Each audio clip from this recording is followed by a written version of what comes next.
It all started with a very simple idea.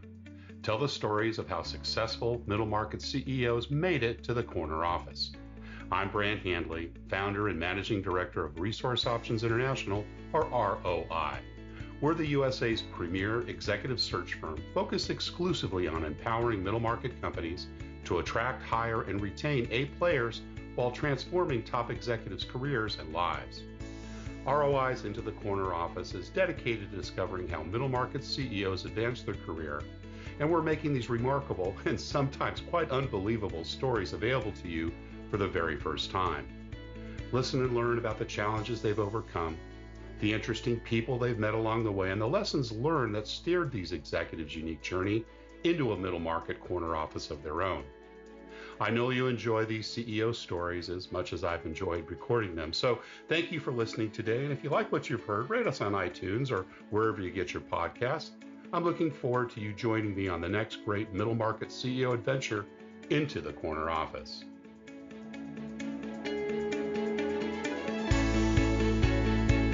My guest today is Corey Lindley, founding executive and CEO of doTERRA International.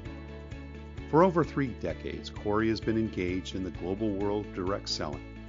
He has lived and worked in Hong Kong, Japan, China, Australia, and of course the United States, solving complex business issues. He's worked in senior C-level positions for $2 billion plus consumer product companies that market products through direct selling, first with Nu Skin for 17 years, and now doTERRA. He's also served his church for over 3 years in mission work in Australia, and throughout his career, he's developed competent and loyal teams, which has been a real hallmark of his contribution. Corey holds a BS degree in accounting from Brigham Young University and an MBA from Utah State, and began his professional career with Deloitte prior to beginning work in the direct selling world. He loves all sports, especially golf, but Corey's quick to point out that his favorite pastime is being with his amazing wife, Janis, along with his 8 children and their families, including 20 grandchildren, doing whatever it is they want to do. Corey Lindley, welcome into the corner office. Brant, it's good to be with you. Thank you so much. That's a very Oh. kind introduction. Well, very, very good to hear your voice again. We spoke a month or so ago, and then I had a little eye surgery that interrupted our Oh, time.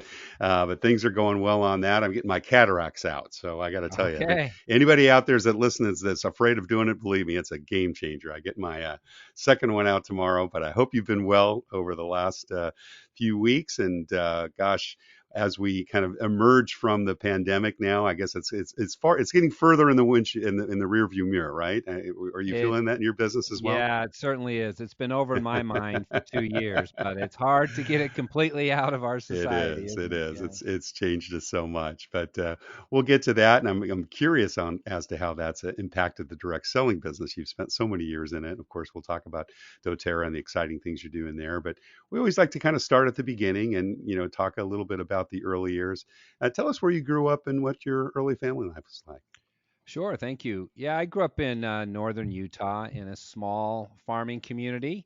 My father was a school teacher. Ah, He had been a professional football player and kind wow, of retired from that and coached at a university and then coached a local high school and nice. taught PE. And I just grew up in that small community, farmed on the side, and so I grew up hauling hay in the summer, moving sprinkler pipe, doing all the fun things that farmers do, and playing a lot of sports. And Yeah, was football being one of them, I'm sure, with dad as a coach. It absolutely was. I've Yeah, watched a lot of football and played a lot of football in my life. Yeah. brothers and sisters. Yeah, I have four. There's 4 boys in the 4 boys. family Wow. and 1 girl, and Okay. the boys all played football, and we all talk football a lot, and all have lots of wonderful debates about that. So yeah, it's great. Mom was pretty busy bringing up 5 kids, I imagine, right? Or did she also work? My mother was a saint. She was wonderful, and she was a I don't know if she really loved football as much as she went to all the games that she went to be supportive, She was a good sport, right? She was a good she was sport a about great sport. Yeah, yeah. it. I love that. And it's kind of a small town that you grew Yeah, up just a in? few Yeah, thousand people at the yeah, time, yeah. and yeah, it was a small town. Kind of knew everybody, played a lot of different sports in the community, and Right. just loved it. It was a kind of an idyllic life growing up, really, in a small town. Love USA. that. It's great. Any key memories from mom and dad's upbringing, lessons maybe learned along the way that they imparted on you as an early age, at an early age. My dad, as a professional athlete and Yeah, a farmer, he was a hard worker. yeah, And there yeah. are times we used to go work for other farmers. We'd haul Ah, my dad's hay, but we'd get done, and then other farmers would need help, and so we'd get hired out to go. My brother and I, particularly my brother, right. just older than I, and we'd go out and haul hay, and he would always say before we left, just remember, an honest day's work for an Mm. honest day's pay. Ooh, I He like just that. he wanted to make sure that we were working as we were getting paid. He didn't care how much we got paid, but we wanted to make sure we worked hard Yeah. while we were doing it. I remember another time it was my dad. A little competitive nature came out. He would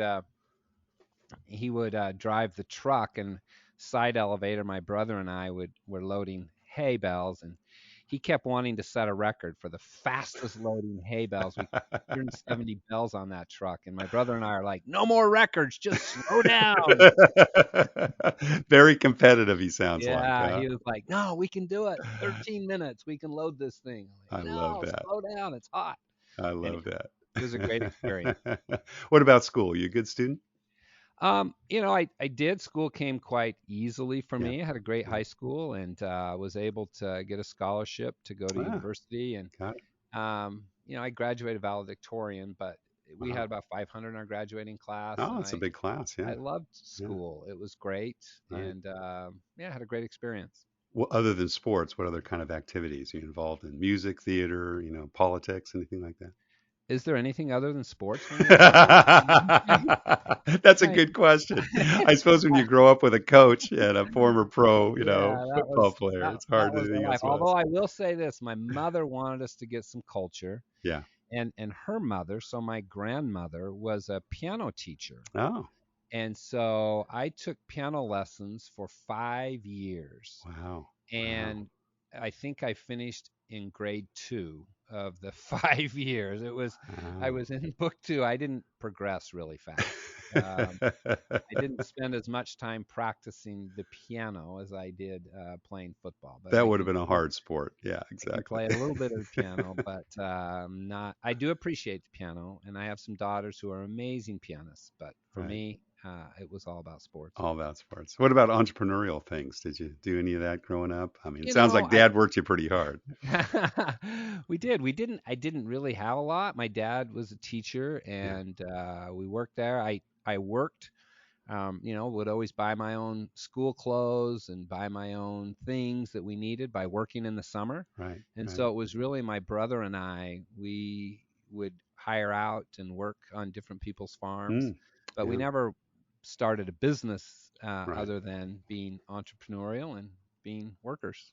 It a kind of a foregone conclusion that you'd go to college? Is that something mom and dad expected of you and your brothers and sisters? Interestingly, my dad was the first of his generation and Ah, his family to go to the university, but right. all of my siblings, all five of us have university degrees, and all of us have graduate degrees actually. Wow. And Wow. so my mother, I put her influence in that. Yeah. She didn't graduate, but she I think earned most of my dad's degree, to be Right. honest. And so she did most of the work in typing up everything he had to do back in the day, Sure. and education was always important for us. Right. Right. And Well, you went to so Brigham Young, I did. undergrad. Was that also kind of preordained, or did you take a look at other opportunities? Yeah, We have obviously, you some. grew up in the Church of LDS. We know that, right, from Yeah, dad. I grew up as a member of the Church of Jesus Christ of Latter-day Saints, and Yeah. and BYU, Brigham Young University, is the sponsored by the Premier. Yeah. church. Yeah. Right. But there are other great universities here in Utah, Yeah. and I didn't really have a global perspective at the time. Honestly, Right. I hadn't traveled more than maybe a few hundred miles away from my town growing up. Since then, I've traveled millions of miles, but Sure. I at the time, and so it was kind of local, looking at different things. I did have some opportunities to go play football on the East Coast at some Ivy League type Oh. schools, but I Right. just chose to go to BYU. I had a kind of a preferred walk-on opportunity to play Yeah. football at Yeah. their Great. university, and they had a great team, and it was fun. And I had a scholarship, academic scholarship. Ah, So for me, my dad had actually coached at BYU, and okay. so for me, it was just very natural. That's where I Yeah. was going to go, and I had a great Transition. experience there. Yeah. Yeah. Now, did you play all 4 years? No, No. I actually have to be very clear. I never really played in any real games, but I had a lot of practice. I can Pretty tell you, competitive. Huh?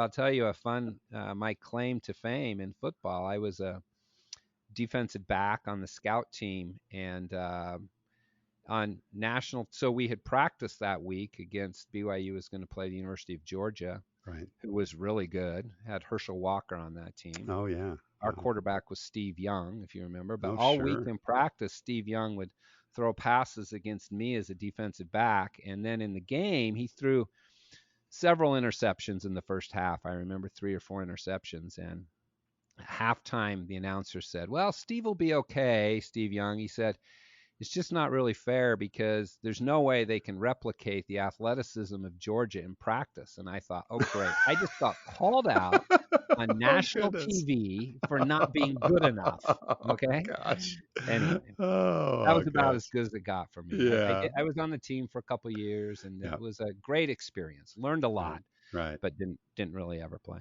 Now, I know that you went into accounting as one of your first jobs. Now, did Yeah. you do your mission work after BYU, or was that before? I went to 1 year of When school you're and school? then went on a mission. My mission work was Greek speaking, actually, in New Wow. York City. A marvelous Wow. experience. Loved that. Cool. Cool. And then I came back and I didn't know what I wanted to major in, but I honestly, math was a skill that was quite easy for Hmm. me. I had Hmm. done very well in the ACT and in math Yeah. classes, and I took an accounting class, and everyone thought it was hard, and I thought it was easy, and I thought, well, maybe I should just do this, right? So that's how I ended up as a finance accounting guy, Yeah. and it was Yeah. great. It And was you did a great. couple 3 years of staff accountant work at Deloitte and Touche. Now, did you Right. have management responsibility there? Was that more of a, I know how both the tax and the audit guys work yet. Those big, I well, it was was a a big eight back then, I guess, or was It it big was the four? big Yeah, eight yeah. that moved to the big six, and now the big Right, four, kind of right, whittled right. down, right? Yeah. I was with Deloitte, and I was anyone who's in that world knows I was the one of the grunt staff accountants that just went from job to job and was just. I kind of had moved up to be a senior accountant by the time I left, so I had managed a job or two, but mostly I was a worker bee, and I Yeah. loved it. I Yeah. loved it, but I got at the point where I was offered a job then to go to work at New Skin, Right. and I had someone tell me once that a client that I was working with, a controller at a company, said to me, he said, "Well, ultimately, you need to decide whether you're going to keep score the rest of your life or whether you Ooh. actually want to play the game." And Ooh. Wow. I Yeah. loved getting involved in the world of business. I Yeah. just Yeah. loved being passionate about a product, about a company, about a mission, about Mm. striving to make something better every day, and just had a lot of satisfaction in that. So Now I you went love working for a company. you went to one of the other great Utah universities, Utah State, right? Got your MBA. Now, did you do that while you were at Deloitte, or was I that did. I between did that Deloitte and Tucson? Yeah. at Right. night while I Okay. was at Deloitte. Yeah. I finished my CPA real quickly, passed the exam, and then I wanted to just get the schooling out of the way. I Right. had Right. out of school, I applied to some MBA programs, some bigger programs, but they all wanted me to have some work experience. Right. Right. And then we had a child, and my wife and and I thought I got to provide, and I just worked my way through school, through my MBA program, Yeah. which was a great experience, by the way, because I was working and I could really feel like I learned more by applying what I was learning. It made Mm. a lot more sense to me than my undergraduate. I mean, I love BYU, but it was just I just took tests, Right. right? I mean, Right. Right. I couldn't really figure out how to apply anything. I just passed exams. That's all Yeah. I worried about. But Yeah. anyway, so it was a great experience. So the world of direct selling was next, and New Skin, another very successful and quite famous Yeah, Utah-based company. I think it was founded in Utah as well, was it that's not? correct. Yeah, Yeah, it yeah. was. Yep. What was the attraction there? Tell us about, kind of how that came for you? Because I think you started in some finance positions there, correct? And Correct. but So I ultimately became was, CFO. Yeah, that's right. So I was, I had a friend who worked there, someone who I had known, and yeah. he reached out to me and said, "Hey, are you interested in coming to learn about what we're doing and potentially work here?" And I'll be really honest, at that stage of my life, it was about a 40% increase in pay, and I thought, I'm all Nice. in, man. Yeah. Like Right. that was Right. important to me at that time. And I met the company, met people there, and felt a great connection to them, and felt Hmm. that it would be great, and had a wonderful, 17 Long years career. Yeah. there, right? It Yeah. And was they a great experience. took you overseas. I think you were in China for a few minutes, and Correct. Correct. any I lived other in Hong locations? Kong, Yeah, lived in Hong Kong. Hong Kong for a year, lived in Right. Tokyo, Japan for a year, and then lived in Shanghai, China for 4 years. And when I was in China, it was my wife and I, we had 7 children. Our eighth was born during that time. And Wow. so we have 8 kids in China, which was Wow. That's great. quite a unique experience. Well, tell us about kind of the direct selling business. We haven't had a lot of CEO guests that have come from that industry, and it's been so successful. I've known about New Skin. Actually, knew some folks that were distributors. Actually was interviewed for a search job there when I was working for Mm, another firm years and years ago. They ended up hiring from within, so it wasn't that yeah, we got turned down. But you yeah. guys develop a lot of folks internally. But what's kind of the key thread in that business that kind of kept you there and kept you motivated all those years? I think I'll summarize it this way, or characterize it this way: is I was at New Skin for 17 years, and then Yeah, I left and was a mission leader for our church right, in right. Melbourne, Australia, which was a Yeah, great experience. And at the end of that, I was kind of wondering, was I going to go back to direct selling, or am I going to go teach high school, or what am I going to do? right.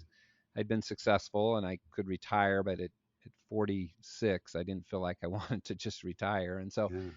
I I realized at that time that direct selling is a people business first and Hmm. foremost. It's about people, it's about individuals, and it's about individuals from all walks of life. Hmm. It's not, the most successful aren't those with Harvard MBA degrees, right? Right, right, And it can be anyone. There are some great people with Harvard MBAs that are involved, and there's people who have never been to school, who right. just love others and love people and are passionate and are motivated.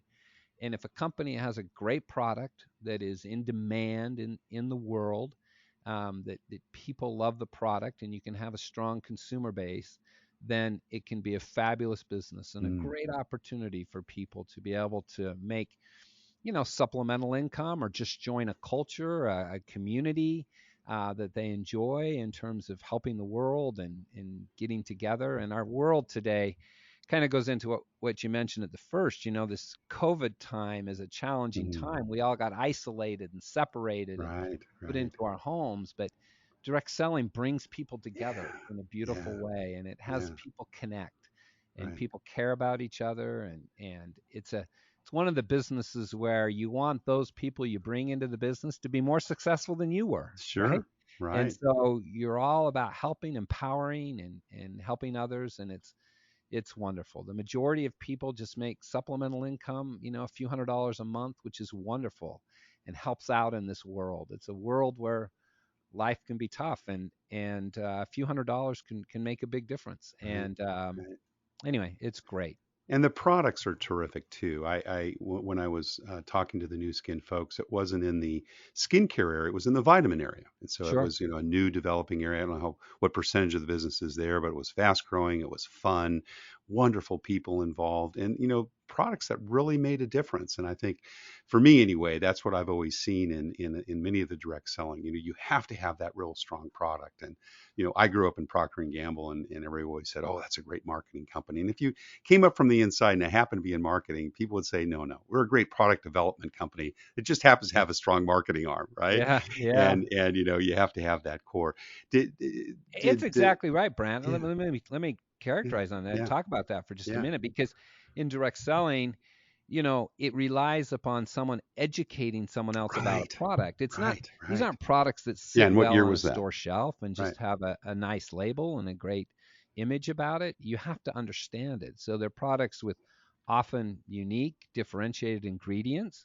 They are on the higher end price wise at times than Yep. what you would find in a Right. grocery store, Right. Right. but they're higher quality and they have unique properties and unique benefits that really provide a, a great efficacy of the products for people who learn how to use them. So Yeah.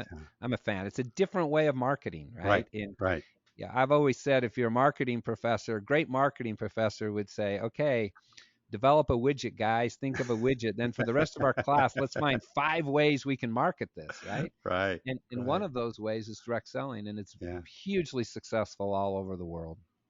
Now you left that business obviously to do the work for your church and went to Hmm. Australia. It sounds like you left on good terms, obviously, and Great terms. we're Have a in lot good, of respect for them. yeah, Yeah. good financial situation. But tell us about that decision. Did you feel at that stage, Corey, that you wanted to give back? Was there a calling that you had? I'm curious about that because you did that for 3 4 years and then right back into direct selling, and we want to talk about Hmm. doTERRA in a minute. But tell us about kind of that decision point on deciding to move your family to Australia and do that service work for 4 years. Sure. It was a 3 year time that was wonderful. And I did feel that, I had been successful with my family, Yeah. but it was kind of a time where, the business world at times can be very consuming Mm, and get you very focused. New Skin was a public company. There's a right. lot of Right. stress with that, I can Yep. tell you, right? Right. Right. In terms of, I would tell my wife, the average tenure of the CFO is about 3 years in 3 years. the Yeah. public That's world, right. right? That's right. And it's like it's very stressful. And so to be able to leave that and go focus on, religious people, religion focused on helping people, Yeah. Yeah. and just help people find happiness in this life, and Mm. and to be able to do that in a way was just rejuvenating for our lives, really, for my wife and I and our family. It was a great experience. Everyone was supportive of it. Your kids were a Well, we little we took a older. couple kids kicking and screaming, Yeah, but I by can the imagine, end they particularly were the all supportive. teenagers, right? Yeah, I had a son who dreamed of playing NFL football, Oh, yeah, following in those right. footsteps. And Sure. and when you don't pick where you're going to go serve, and when we Yeah. got assigned to Australia, he was just distraught. Oh, Okay, yeah. but Right. he grew to love rugby, he grew to Yeah, I love was gonna Aussie say. Yeah, football. He Australian football. Right. became Right. a better tennis player, and actually became a better basketball player. Those Aussies can really shoot, man. I'll tell you, There you they don't play go. much defense, but they shoot. So he became a great shooter, and it was a great experience for all of our family. Was it a set amount of time, Corey? Did you know it'd just be Yeah. 3.5 years? Yeah. Yep. three Got it. years. Got it. It's set on a rotation. It's exactly 3 years, and we loved it. It was marvelous. And now we're going to transition to doTERRA.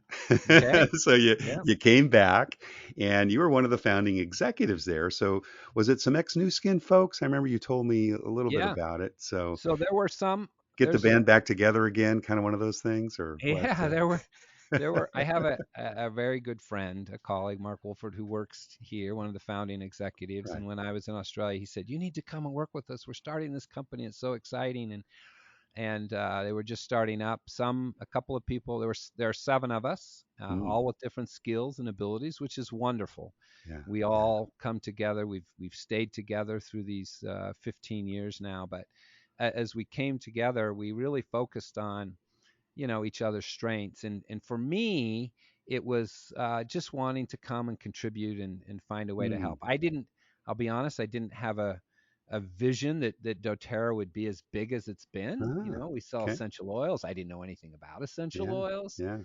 but quickly when I got involved, I could see that doTERRA had tremendous potential. Mm, And as I said, I love the aspect of direct selling where we yeah. help Yeah. people, right? And we bring a community together. And if direct selling's done right, it's a beautiful business and a beautiful Right. culture where people really have a great experience. And we've done that at doTERRA.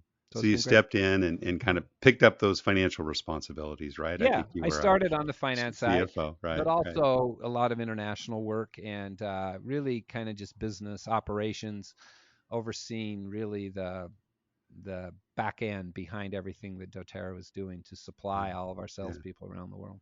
And then became CEO about a year and a half ago, Yeah, right? so So, there's, as I said, there's seven of us, and yeah. one of our CEO and founding, the main founding executive, went to be a mission leader for our church, also in Armenia. But he was kind of at the point where he was realizing that he had brought the company to a $2 billion plus Wow. business, Wow. and it was kind of like we needed to make this transition from being founder led to being kind of founder inspired, right? So Right. that we need to make this a forever company. And so he turned to me and said, will you come and do this? And my wife and I thought about it a lot and said, yeah, this is what we want to do. We love the mission of doTERRA. We Yeah. love what we're doing, and we're making a difference in the world, and it's a great thing. Tell us a little bit more about the mission and what doTERRA is doing. Sure. doTERRA is a company that's focused on helping people around the world, and we bring these essential oils to the world. We say that we source the best and we help the most, right? Hmm. So we have, we benefit the lives of more than 2.5 million people in developing communities around the world, in Kenya, in Amazing. Nepal, in India. And I love spending time there. It kind of takes me back to my farming roots, right? When I'm So, out. so is that where that's where the oils are sourced? Yes, Oh, yes. right. Okay. Yeah. I mean, Got it. there's Yeah. source. We have 150 oils, and they come from all Yeah. over the world. But Right. the main sourcing area, Kenya, Bulgaria, Yeah. India, in Brazil, in lots of places around the world. And I was just in Kenya last month, and to be there with the growers and meeting them Mm, and seeing the impact. We could buy a big farm and grow all these things and try to save some money on the margins, but instead we help you know hundreds of thousands of growers and communities of 2.5 million fabulous. people. I was with a grower, a woman named Karen, and she has 2.5 acres of small land, and she's providing for three of her children. Her husband had Mm, died of cancer, and she now grows with us, and she grows geranium and mm, rosemary and some peppermint in an area where they normally just grow corn, right? right. And Right. grain. And she makes 8 times as much as she Wow. made before. Wow. And now Wow. she can provide for her family. She's just ecstatic. And there's growers all over who want to do the same. What a great So we, story. we love working with small scale farmers. It's So it's a does great. doTERRA step in and help them get started as well? And Absolutely. It's a yeah, it's a yeah. pretty intense program, but we How's that work? we Yeah. kind of provide them the seedlings, Right. right? So Okay. we provide them the seedlings, and then we have a network of people that work for us that go out and help these farmers every step of the way, show them Mm, what to do with the plant, how to make sure that fabulous. they're putting the proper nutrients in terms of Right. the Right. composting, and making sure that it's mulched right and that the water's right, and we don't want to use pesticides. So how we do Sure. this organically, and we work Organically. through all these processes with these Ah, small scale farmers, and our team of workers who help these. They help anywhere from 150 to 200 farmers, one individual, and they're on these little motorbikes going all over these remote areas of Kenya. It is really an amazing and thing they to stay see. they stay on the ground for a season or two to help them get started. Is that how it Yeah, works? they're Yeah. mostly people from Kenya that are Got it. there. We Got have it. teams You from train them and from our develop them. corporate headquarters who are Yeah. trained, but we have Yeah. teams in Kenya that support them. And That's they're great. all, it's interesting because they're all these people who work for us who are doing this. They have university degrees in Mm. botany or agriculture, and they Oh, just, what job are they going to have? But they love to come and work for us and then go help these farmers. And it's a beautiful model. wow. I love that. And the product, of course, is direct selling. So you're taking the uh, byproducts, the flowers and so forth. Do you do the processing of the oils there too, or is Yes, that something? Yeah. yes. So we Okay. do that on site. Most Right. of them, most of the oils, we take the what we call the biomass or the botanical plant. We Right. harvested each one in different ways Right. depending on the Right. plant, and then we take it and distill it in a distillation Mm. facility. And in Kenya itself, we have six or so different main Wow. areas, and each one Wow. of those has 4 or 5 or 8 stills, and they distill the biomass, and out of it, through a process of water, heat, condensation, the oil then is extracted. Mm-hmm. And Mm-hmm. then we ship the oil to our corporate headquarters, where You we do the test it, packaging. make sure Yeah. it's exactly what we Yeah. think Yeah. it is, and package it and distribute it around the world. That's great. And do you sell back into some of those markets where the A product few is of them. originated? A Yeah. few of them. We're Yeah. starting to do more and more of that. We just opened in India, Wow. and Cool. I was there, and it's amazing to sell these products to people in India just as we're getting going in that part of the world. Wow. Kenya, we've started. It's a little bit slower. Africa, we do have operations in South Africa that supplies a lot of Africa, but India is really going to be a big market for us. We're excited about. What a terrific business model, again, from farm directly to the home, right? I mean, you're Yeah, influencing it all the way along the way. It's exactly. touching And people's and lives on both sides. Yeah. yeah, we say that we touch people's lives on both sides of the bottle, right? In Yeah. terms of Yeah. being I able to love help it. people, in terms of growing and distilling, and then helping them, when they use the oils. And the oils have Wonderful. amazing properties Mm, that really help people in a whole variety of ways. yeah. So it's beautiful. How would you say your leadership style has evolved over time? Oh, it's I that is a great question, Brant. I feel like I'm kind of a fan of Patrick Lencioni, if you're Mm, familiar with Patrick. yeah. He's written Oh, some yeah. great books. Absolutely. But some of what Patrick said really applies to me. I feel like the best leaders or the best employees really have great skills. Mm, They have great passion about what they're doing, yeah. and they have great relationships. They get along with people, and they're able Right. to work well with people. And Right. if you only work in one or two of those areas, then you're not going to be successful, right? People who Yeah. have great skills and great relationships, but don't have a passion for what they're doing, aren't Mm, really taken seriously, right? Or yeah. people who have great skills and great passion, but don't get along well with others. Yeah, that's kind of tough too. They're kind of Isolating. viewed as arrogant. And for me, honestly, in my career, I think I always came at it with the skill set, my education, my training, my financial abilities. I always had the skill set to understand a business. Passion comes, I think, with doTERRA, with the farming and Mm, working with people yeah. that I got Yeah. from our mission and what we're doing, and being able to help people creates great passion for me. And then Right. for me, I've really had to work on over time, my relationships and getting to know people and Mm, appreciate people and love people for who they are. Everyone's different, right? And everyone can bring different skill sets to the business. And I used to not be as patient with people as I am. it does. It is a growing part of wisdom, isn't Yeah, it? it is. Finding that level of patience over time. Absolutely. We touched a little bit on this, Corey, but maybe you just distill down for us. What do you think is most unusual, or perhaps most unique about the DoTerra culture?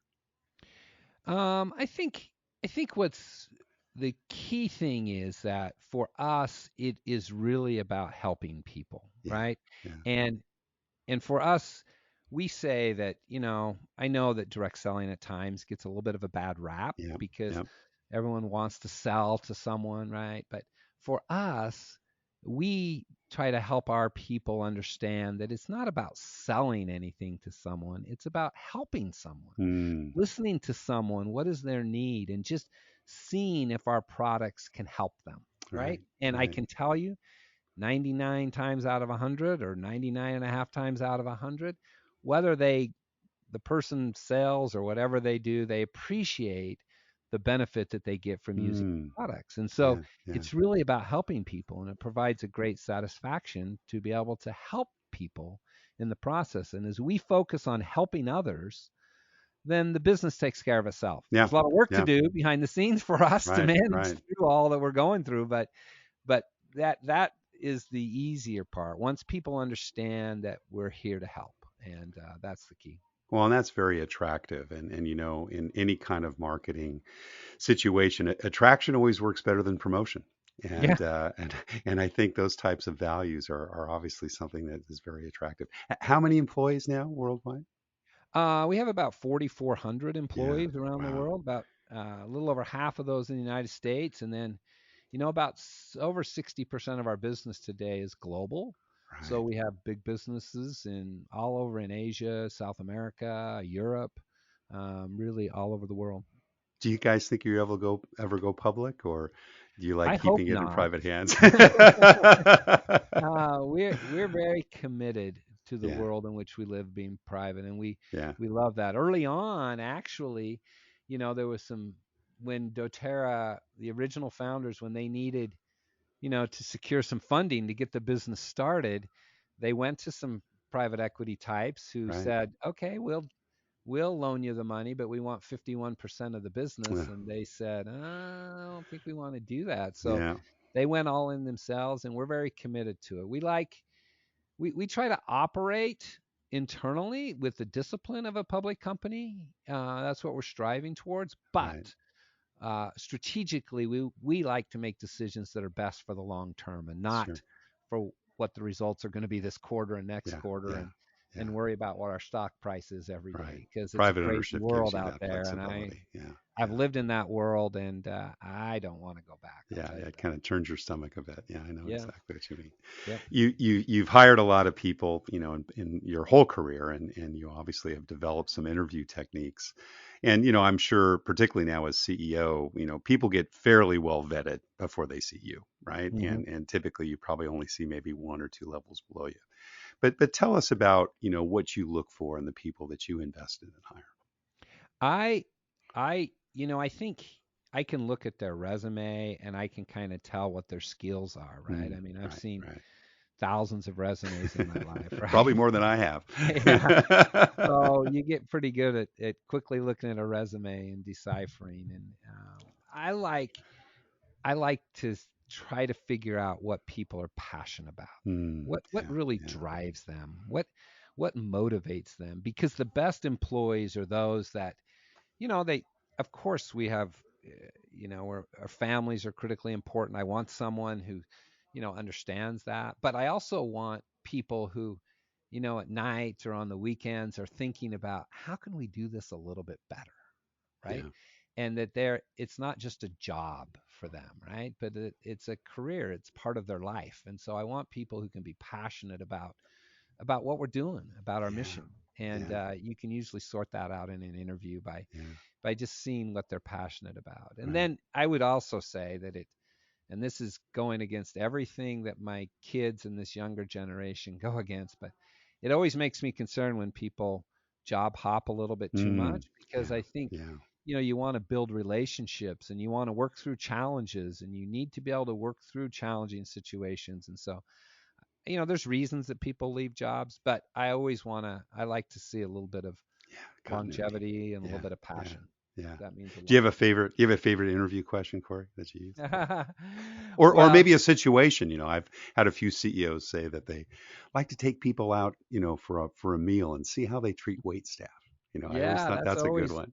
that's always a good thing. It's always good to ask one of my assistants what they felt about the Yeah, person as yeah. they interacted with Right, them. right, You know, right. Yeah, that you kind of get that same sort of how do they treat the people that yeah, they may be, subordinate or what have yeah. you. But Yeah, I always like to talk to people about what do they do on the weekend, or yeah. what's a What drives favorite them? vacation, and what do they do for fun? And I think that Right. tells me a lot about people, Yeah, right? yeah, I agree. We're just about out of time, Corey. This has been a wonderful conversation. I do have a couple of extra ones. We kind of started with the COVID world, and you'd kind of mentioned, well, we're at least a year or two out of it now, and hopefully there won't be more ahead. But what do you think were some of the key lessons learned, particularly about the business during the COVID period for DoTerra? Look, I think that there's some great positive things that came out of it, to be honest. And I try to start with the positive. Yeah, I think we've learned that technology is amazing and does mm, allow us to do things that yeah, allow us to be more efficient and allow people to have more freedom in terms of what they're doing. So, right. we do more work from home here than we've ever done before. But I would also say that there's power in being together, Yeah, and yeah, it's hard to be creative over Zoom, I believe, right? mm, sure, And when you're together and you're talking together and you're spending an hour in a meeting or 2 hours in a meeting with key team members talking about complex issues, I think you can just get more done when we're yeah, together. So, yeah. we've tried to bring most of our teams back. We allow some flexibility and Mm-hmm, allow mm-hmm. people to stay connected, But we do like to be together. Some people do work better remotely, Yeah, and certain there's job certain functions, jobs, absolutely. there's Yeah, no yeah, question about that. right, And so right. we You're doing them absolutely, a disservice when you bring them yeah, in.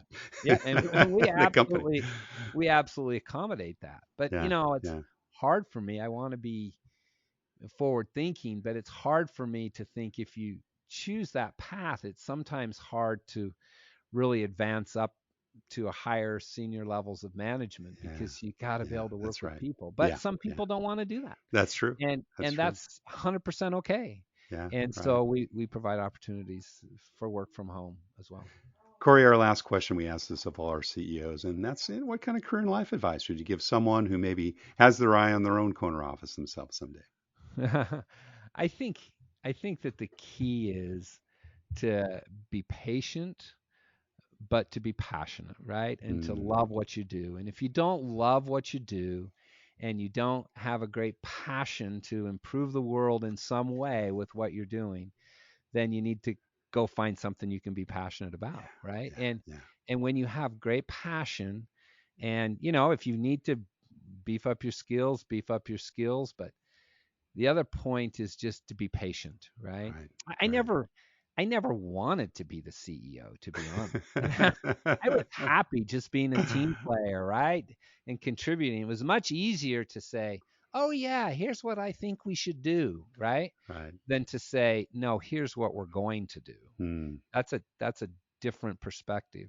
yeah, But yeah. when you have great team members like I have here, a great team that we can work together and work through issues, then it's very gratifying. Mm, So it's been a great experience. And I would say fantastic. this too, that I think as we move in the office, one of the things that our original founder group did was we got together and really determined what is our culture, what is our mission, what is our Mm, purpose, and we've tried to stay very true to that, and we've tried to stay true to our strategy, and it evolves over time. But as people understand why they're doing what they're doing, then they're much more productive yeah, and we yeah. have a better work experience. So true. Well, Corey Lindley, founding executive and CEO at doTERRA International, thank you so very much for sharing your journey into the corner office. Thanks, Brant. Thank you for listening to Into the Corner Office with Brant Hanley. We hope you enjoyed hearing our guest CEO story as much as we did. If you want to hear more CEOs reveal their journey into the corner office, please subscribe via iTunes and tell your friends and colleagues. For more information about Brant, Resource Options International, and the mighty middle market, visit www.goforroi.com. We look forward to having you join us for our next episode.